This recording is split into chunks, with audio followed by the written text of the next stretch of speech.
Welcome back to Cyber for Hire, the managed security podcast. Once again, I'm Bradley Barth with SE Media, and we just spoke with Jason Lukowitz from Optiv on the topic of managing cyber employee stress and burnout. If you missed it, I'd strongly encourage you make sure to watch. It's a very important issue. But right now, I'd like to welcome back my co-host Ryan Morris from Morris Management Partners, because it's time for us to examine our InfoSec news and trends topic of the day, presenting our big idea in security. Know your enemy, gathering intel on the Ransomware-as-a-Service business model. In late January, law enforcement officials disrupted the operations of the Hive cybercriminal group, which has profited off of a ransomware-as-a-service business model. And though the takedown was an inspiring victory, there's plenty more ransomware where that came from. Indeed, Microsoft just reported that at the conclusion of 2022, it was tracking more than 100 threat actors using over 50 different ransomware families to extort victims. And many of these criminal networks operate like professional businesses in the underground economy. Bottom line, there's still a lot of work to be done, and it begins by collecting and communicating the right cyber intelligence to profile these threat actors and understand how they operate so we can anticipate and defend against their next move. So in this segment, we're going to discuss the responsibility of the MSSP to understand their opponents while keeping their clients abreast of the latest intelligence reports and adversary TTPs. So, Ryan, let's just jump right into this. A good place to start is just to give our listeners and viewers a sense of how this ransomware-as-a-service business model works. These are not, fly-by-night operations. As we said, there's almost a level of professionalism that they display in setting up these operations. So just give people a sense as to, how this model has thrived. It's good for us to use a phrase that you touched on in the introduction there. Criminal network operating as a business. That is what we have to keep top of mind. It's not just a couple of guys that are doing some hacking and putting dark web materials out there for malware frameworks that you can reutilize. These are businesses. They run the way you and I operate, and they have reasonably sophisticated underlying financial models, right? This isn't just a question of it's the latest and greatest exploit that we can put into the world and it's going to have the highest hit rate. This is a website that has customer login credentials where you can upload or download as necessary the assets that are associated with your membership or your subscription. They have billing capabilities. They have transactional tracking and reporting networks. They provide dashboards that update total number of connections, total number of exploits, total number of payouts and dollars paid. It literally looks like what your software tools provider would be providing to you as an MSSP on the legitimate side of this business. The first time any of us heard about malware as a service or ransomware as a service, I swear, universally, the first reaction is, that sounds like way too much Hollywood to be taken seriously. It's just such a perfect combination of the badness in cybersecurity threats and then the evildoers that are behind the scenes. It just seemed like the plot line out of a pretty low budget movie. And then it became real. And as you said, Microsoft is tracking more than 100 of these networks right now.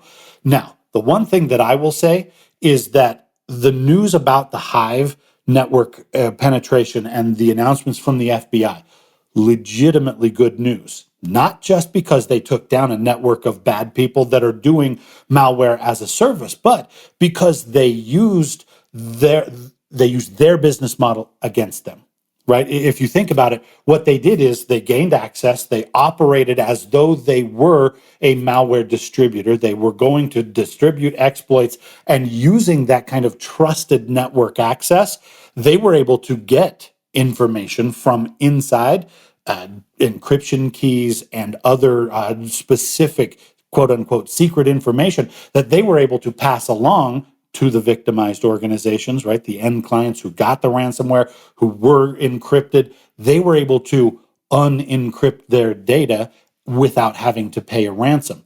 That went undetected for 6 months, right? They gained access back in June. They were doing this for months and months, not only preventing the harm of ransomware, but modeling and learning how these business models are operating. That's extremely good news. And one of the things that I've been seeing from an analyst point of view is that's going to make the ransomware for hire or as a service people, they're going to be a little bit more cautious about who they let in. They're not going to be as just Wild West about, let's distribute this as far and wide as possible, get as many subcontractors involved as we can. They're going to have to reconsider their basic admission, their evaluation, their basic communication protocols, and their business is going to get a notch more difficult like they make our business. So I don't want anybody to underplay this. This was very good news, but it's nowhere near going to solve the problem. So we need to be aware of what's happening out there. For sure. And obviously, this kind of intelligence in terms of how these ransomware gangs are operating is important to understand from a law enforcement perspective, because they can take actions to disrupt some of their operations, or even take down some of their infrastructure. Let's translate this, though, also into a call of action for MSSPs and the way that they're managing their clients. Why is some of this information important to know from an MSSP perspective, how these criminal outfits are operating, and what of this information is relevant to share with their clients, and why? See, I think in the general strategy that we always advocate of do not use fear to motivate your customers to action, I think this is a space where the customer needs to know what's going on. There is an unfortunate prevailing attitude among customers, especially the non-technical people that we deal with in finance and senior business decision makers. There is this unfortunate attitude that it's a bad guy in his mom's basement who's doing things that are going to cause problems in your website, or that it's a foreign actor from the other side of the world who doesn't have sophisticated language or natural communication skills. The upshot of that is, in either case, we are belittling the players, and we're suggesting these guys aren't all that polished, they're not that advanced. We can recognize them fairly easily, and just trust us, we'll take care of this thing. This is an escalation of professionalism that requires disclosure to our customers so that they know we're not just battling independent contractors or the odd random bad guy. This is professional, it is structured, and it is polished, right? Like, I mean, if you've seen any of the stuff that's been out there, Microsoft and the FBI and a number of others, they've been publishing, the websites look better than a lot of MSSP websites. The alerts, the announcements, the dashboard information, this is sophisticated data, but it's also presented in an infographic kind of way that just, you look at it and you go, wow, these guys really know what they're doing. And that is exactly why the customer needs to know that we are stepping up our level of professionalism to meet this bad guy and to actually deliver not only a technical security solution, but to communicate with the customer in a consistent and professional way.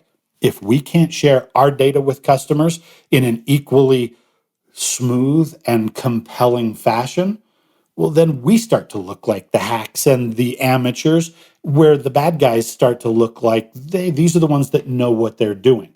That brand perception is a very slippery slope that we need to avoid at all costs. There are actually some managed service providers that specialize, very specifically or exclusively in the cyber threat intelligence domain. Organizations that basically make it their business to try to infiltrate various cybercriminal forums or hangout spots, try to blend in with the players in the underground market, the various affiliates that might be communicating with the different ransomware groups, and see what kind of intel they can potentially pick up there. I've also spoke with some CTI specialists that say where you get some of your best intel and information is not even necessarily in the forums, but if you kind of almost go upstream through the cyber criminal supply chain and look for where groups are seeking out assistance from initial access brokers or providers of other tools that can basically give them the means to fulfill whatever nefarious plans they have. And then basically all of that information that's gathered can then be collected and aggregated and then sent in a report to a client. If I'm a company that is interested in that kind of service, how do I know I need that kind of a very specific cyber intel as a service provider? That's a very specific need. How do I know that's something that is right for my organization to contract with a provider such as that? See, I think it is an escalation of specialized services. It's not something that the average general practitioner is going to be good enough at. In the old days, we used to rely on the vendors, the software developers who would maintain their threat libraries, and they had these large groups of humans that were actively seeking threat intelligence, and they would publish those things out. That's nowhere near enough for us anymore. But I think it comes down to a question of economics as well as breadth of very specialized skills or access to very specialized skills. In very many cases, your customers need this kind of specialized threat intelligence, and you as an MSSP cannot rationalize the extra headcount, the full-time commitment, that kind of really high intensity active or offensive security to gather that information, summarize, and report it out. That's exactly why a contractor subcontractor relationship is going to make so much more sense. This is the thing, right?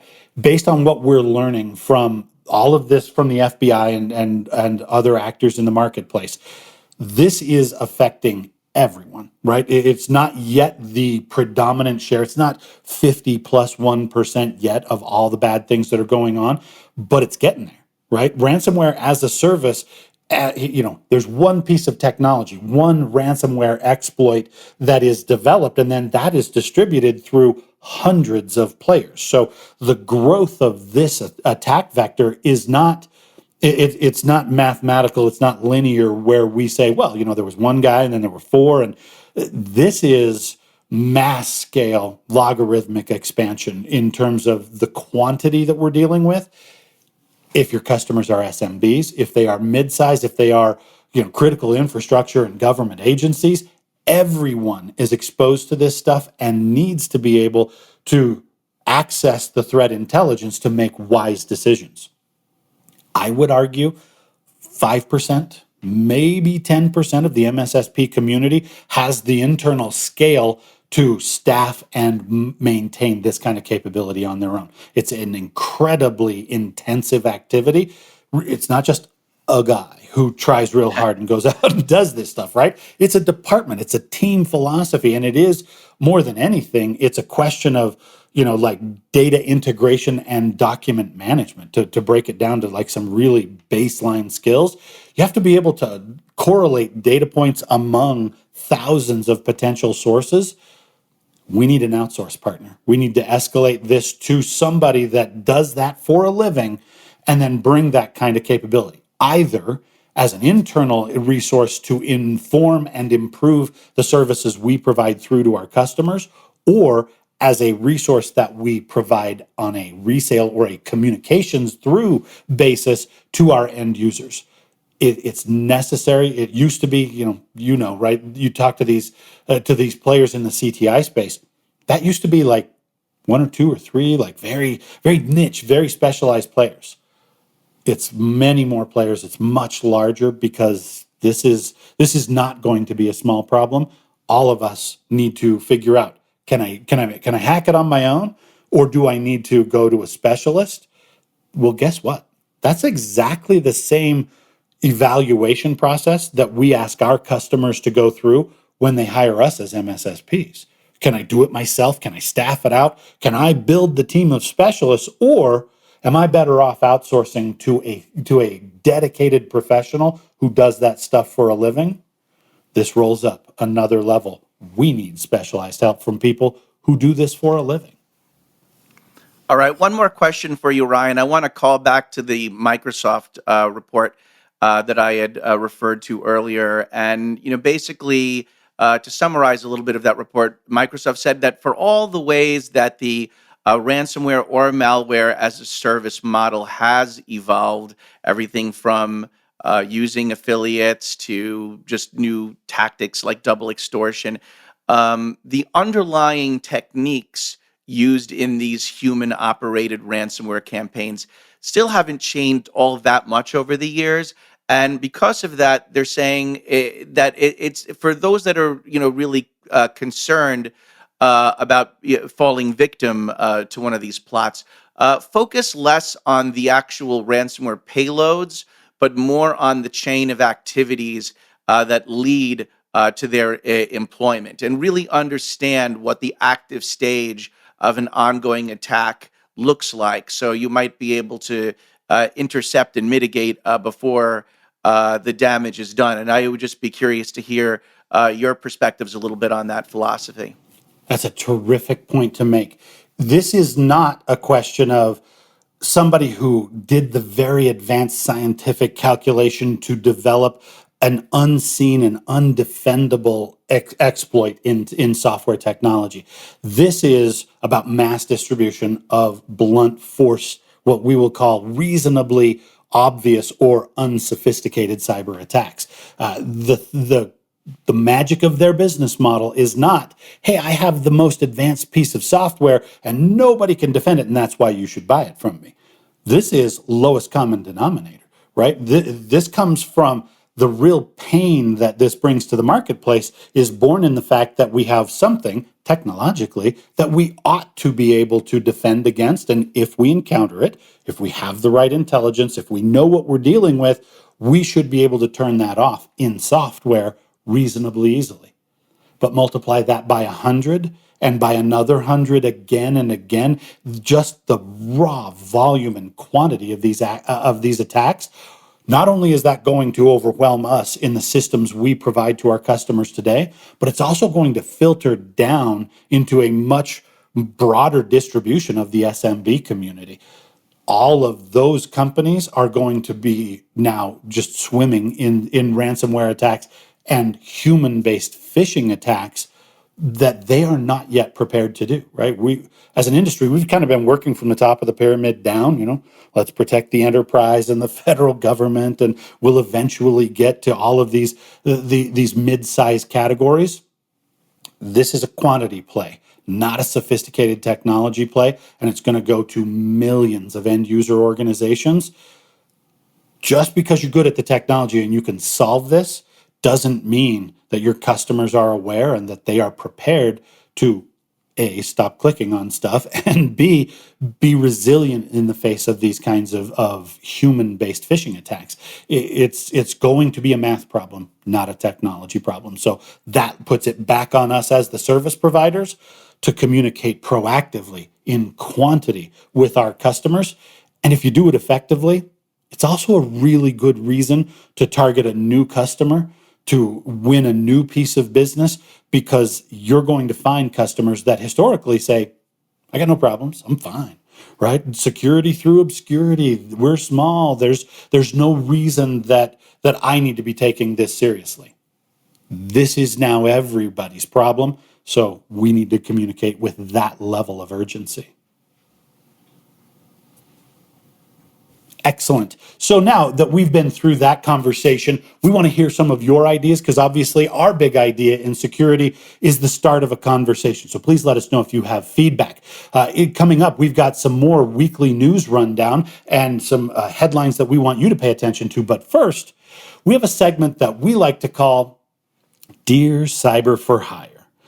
This is, as you know, an advice column approach where we get to play marriage counselor between MSPs and their clients and try to help you understand these relationships as well as mend the fences when the relationships go awry. The following letter that we're going to share to tee this up, it's dramatized to protect and anonymize the innocent in this situation, but the conflict is as real as possible, and it's something that you and your customers are facing every day.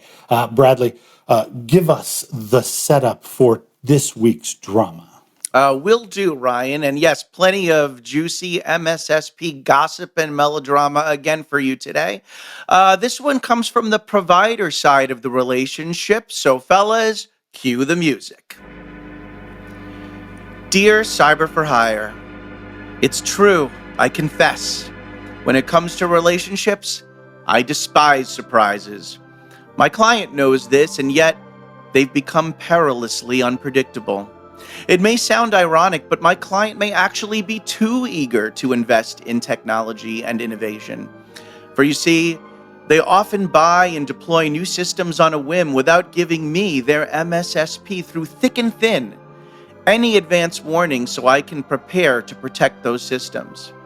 And I just know if the unthinkable happens to that new solution, I'll be the one scapegoated for not doing my job. Please tell me, how do I get my client to keep me in the loop? And if I ever dared say no to an implementation, would they even listen?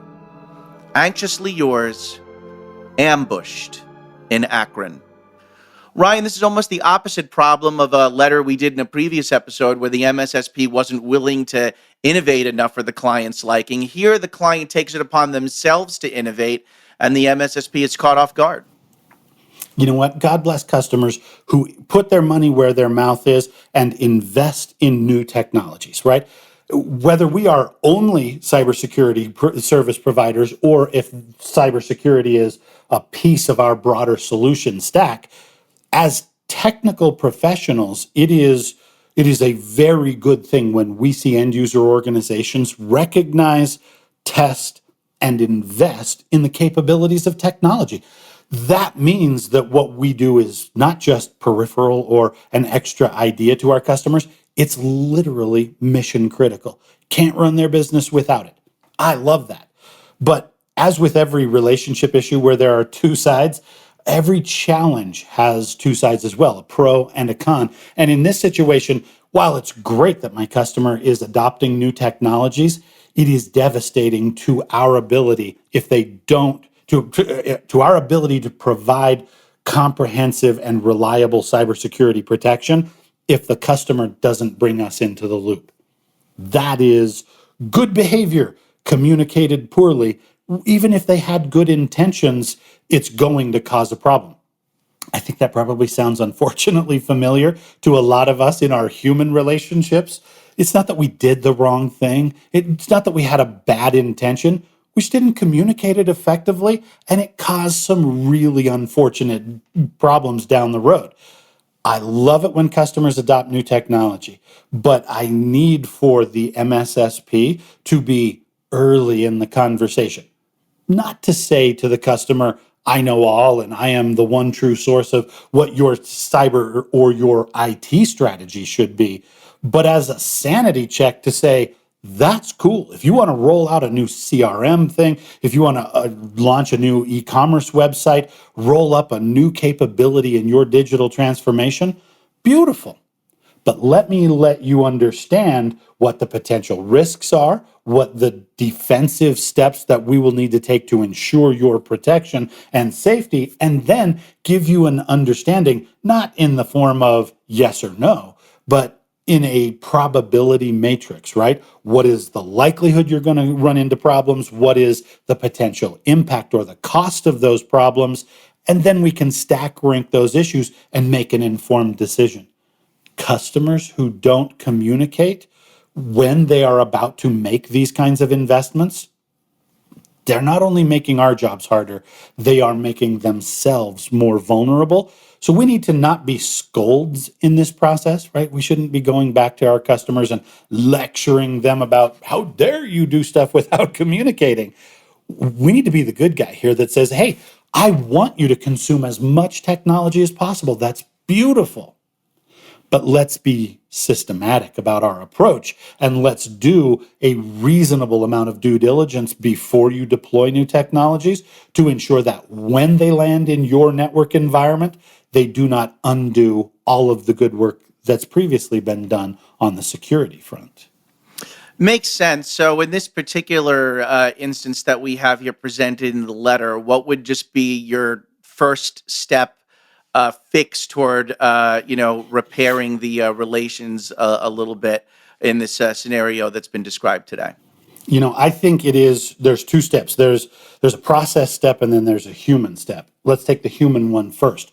Human means I need to make sure that my day-to-day connections and my weekly, monthly, quarterly reporting that I do into the customer is not limited to the CISO and that team of people, or even to the IT department. The business needs to know that we are in business together. Decision makers from across the operating capabilities of that customer, from senior executives down to people who make operational real-time decisions, they need to know that this business operates in the structure and in the protection of a professional service provider, right? They need to know that we are here. They need to understand what technologies are deployed. They need to participate in security awareness training, right? But they also need to know what the threats are as they go forward. I believe, call this a mentality, designed in at the business level. Cybersecurity should not be that like, hey, I got this shiny new thing and I want to do it. Oh, by the way, let's make sure it's secure. We want business people to think not only what the new capability will be, but also, is this going to be deployed, or can I construct it in a way that is legitimately secure, that's going to improve our posture in the digital world, not harm our posture in the digital world? So that's a communication and relationship thing that as service providers, we really need to pay attention to. And then on the process side, we need to establish a real world evaluation and scoring methodology to look at new pieces of technology and new business initiatives, to evaluate them and give that prioritized report back to the customer, right? You think about it in the financial world. Nobody's going to give me a loan until they have evaluated me for creditworthiness and have seen what my past behavior has been and what my potential future behavior might be. In the financial world, that translates down to a number, your credit score. But there's a lot of sophisticated stuff that goes on behind the scenes to calculate that number. That's exactly the kind of thing that I'm recommending as a service offering. Again, please bill for this as part of your advisory services to your customers.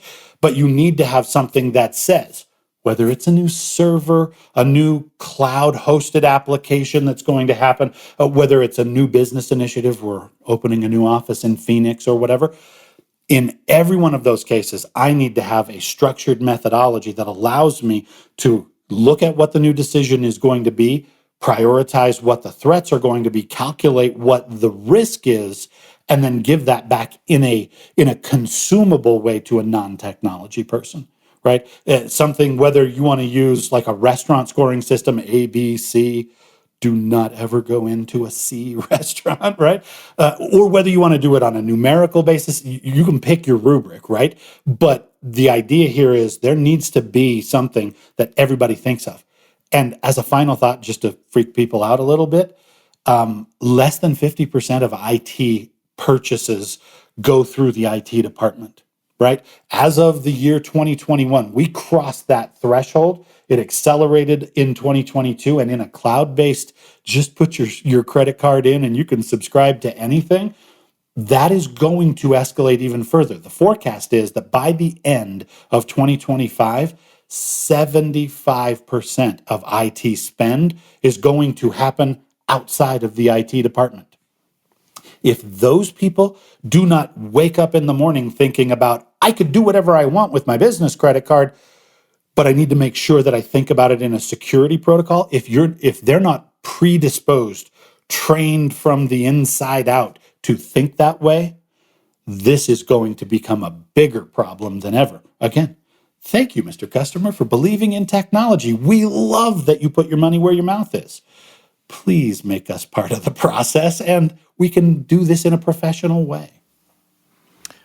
Great advice, Ryan. Another relationship saved. And I think my biggest takeaway from this is don't walk out of a restaurant with a C rating in the window, which I did once, not realizing until after I left that when I saw the C and I was like, oh, Oh, no. gonna pretend like I didn't see that. Yeah, Uh, exactly. We yeah. will be willfully ignorant on the way out because I don't want to know what I don't know. Exactly.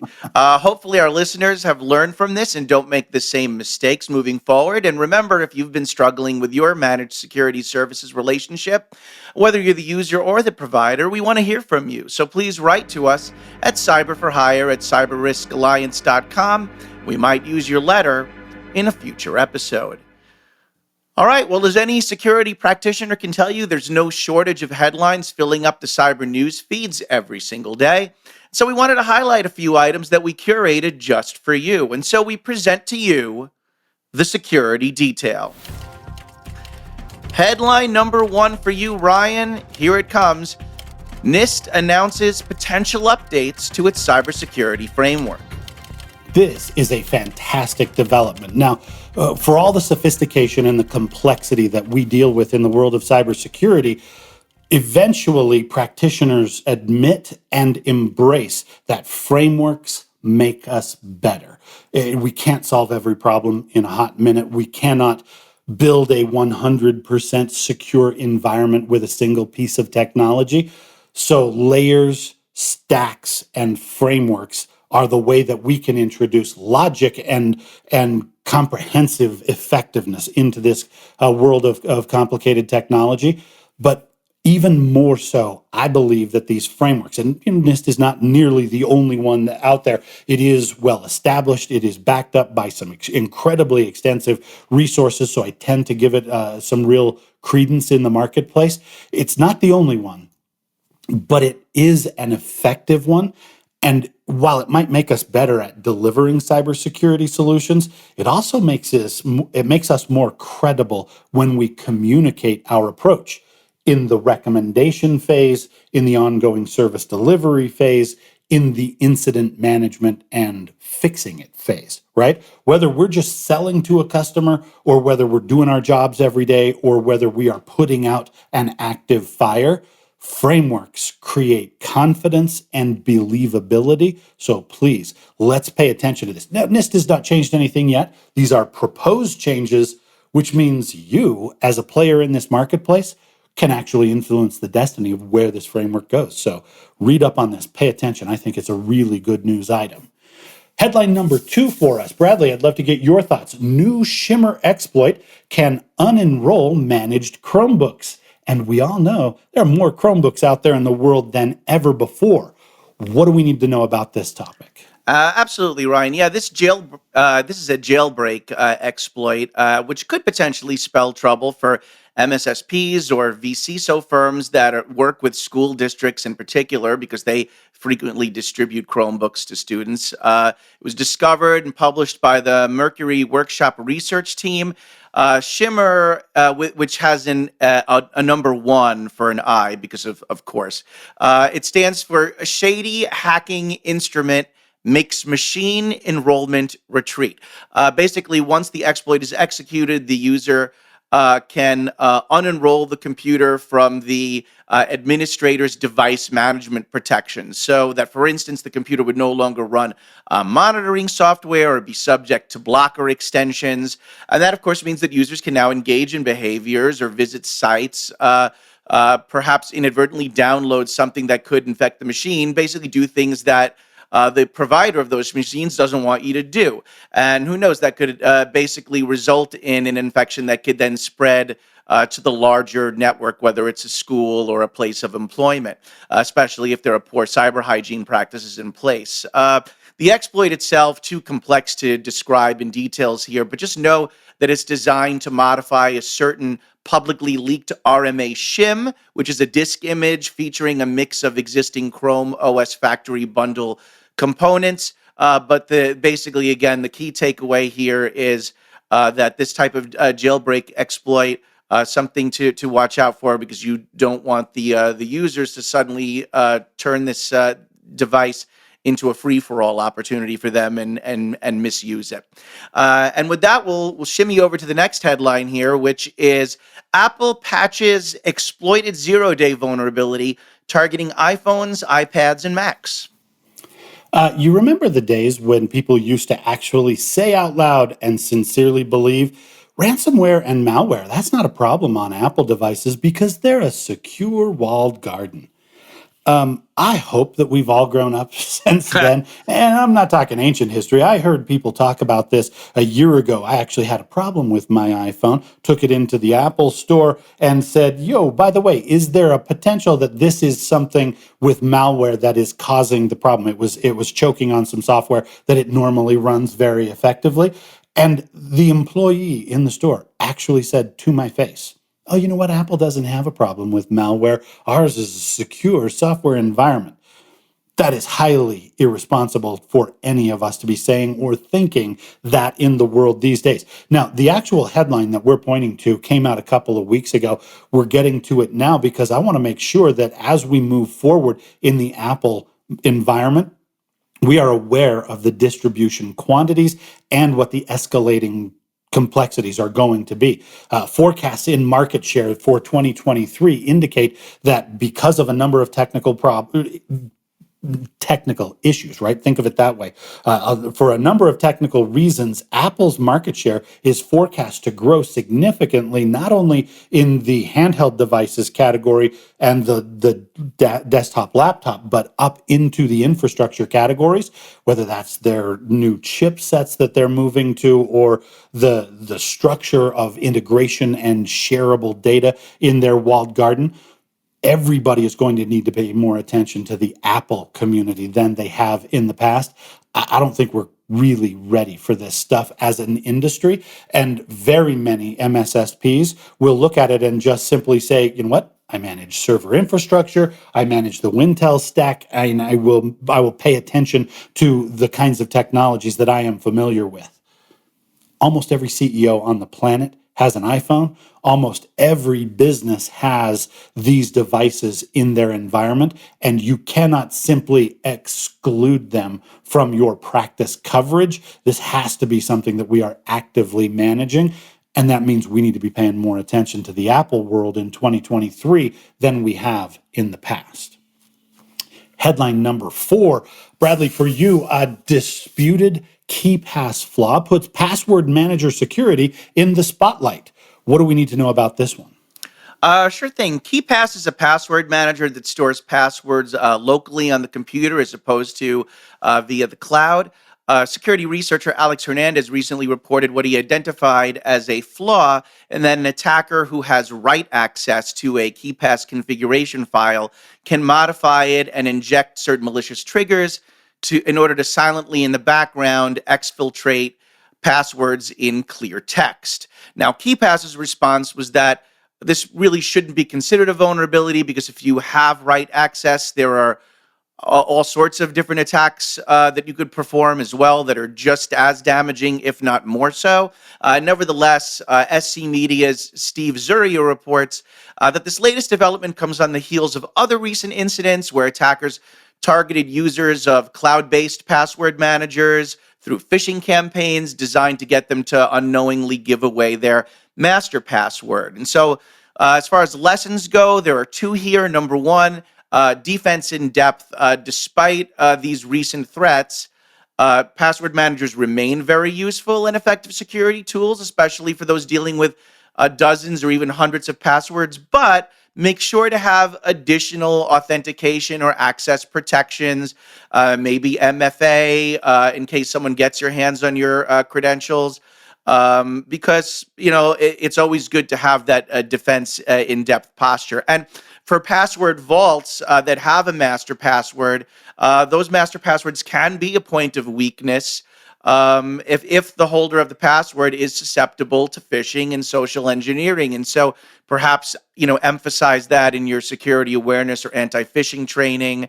For MSSPs, ensure your clients also aren't doing anything silly like hiding their passwords, especially their master passwords, somewhere on their network or in a repository somewhere.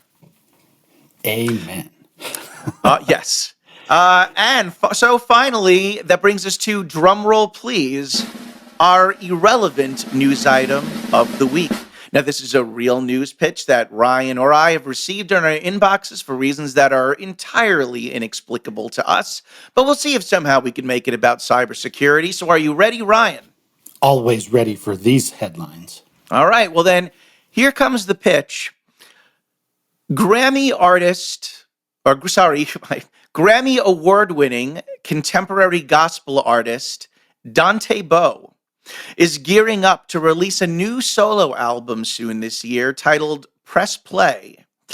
Dante is continuing to pioneer and change the sound of modern contemporary gospel, crossing over into R&B and mainstream. Now, Dante is available for interviews leading up to the Grammy Awards to discuss his new music, his rise from being homeless to becoming the lead singer of one of the biggest modern gospel groups in the U.S. Again, sounds like a great, inspiring story, just not for us. And that's actually a shame, and here's why. If you are, they say, if you are covering the Grammy Awards and will be in the area, and you want to interview him and watch him perform, you can at his yacht sunset soiree. So first of all, I'm not even sure what the area is. I'm guessing LA where the Grammys are, but can we get him to sing about cybersecurity so I can come to this thing? I mean, I don't know about you, but I feel like, Ryan, this is how you know when you've made it. When you're not throwing parties anymore, you're throwing soirees. I have been to my share of parties. I've been to black tie receptions. I have personally never been to a soiree, and I need to cross that off of my list. So, Ryan, curious to hear your reaction about this invite, and I'd love to know, as part of your job, what's maybe the most extravagant or swanky reception or event that you were ever invited to? This is an excellent example of why youth still need to be paying attention to the field of journalism, because there are occasionally still really good perks associated with your press credentials, right? So let's not abandon the industry altogether because parties are cool, but sunset soirees on a yacht, this is how you know you're in the right field of study here. Now, I think we could actually help Dante out, because congratulations for all of his success and for the new album coming out. But in a world where his album is titled Press Play, I think we have an opportunity to correspond to some of our fundamental advice to clients in the cybersecurity world. Don't press play. Please stop clicking on stuff. I think maybe he might perceive that as invalidating or as competitive to his underlying message. But I think in the spirit of his gospel music, we can find a way to evangelize this concept of it's up to you as the end user to just not press play on all of these links that keep showing up in your inbox. So, Dante, congratulations on the new album, sir. And we're really looking forward to joining us on the yacht. Please let us know what the dress code should be. Absolutely. And you know what? Maybe the one area where he would agree with you on don't press play or all of those pirated versions of songs and music and entertainment that can, ultimately result in a malware infection and also really takes revenue out of the pockets of the artist. So Yeah, maybe see, that's the Dante, cyber connection. that's exactly a good point, right? Dante does not want his new gospel music to become the delivery payload for malware that we get by downloading his inspirational music. That would be a really rude way to deliver malware, but that's exactly why the bad guys would choose this as an exploit. So, Dante, you hit us up. We will help you out if you will help us out. Absolutely. All right. Well, unfortunately, the party or the soiree is over for us today because we've run out of time. But don't worry, we'll be back again soon for episode number 9. Meanwhile, feel free to check out even more cybersecurity podcast content on the SC Media, MSSP Alert, and Channel E2E websites. And so until next time, I'm Bradley Barth. And I am Ryan Morris. Please reach out to us via our show page and our email address and let us know what your comments, questions, and insights are about the business of cybersecurity. As always, we will keep the conversation going on the next episode of Cyber for Hire, your inside source for cyber outsourcing.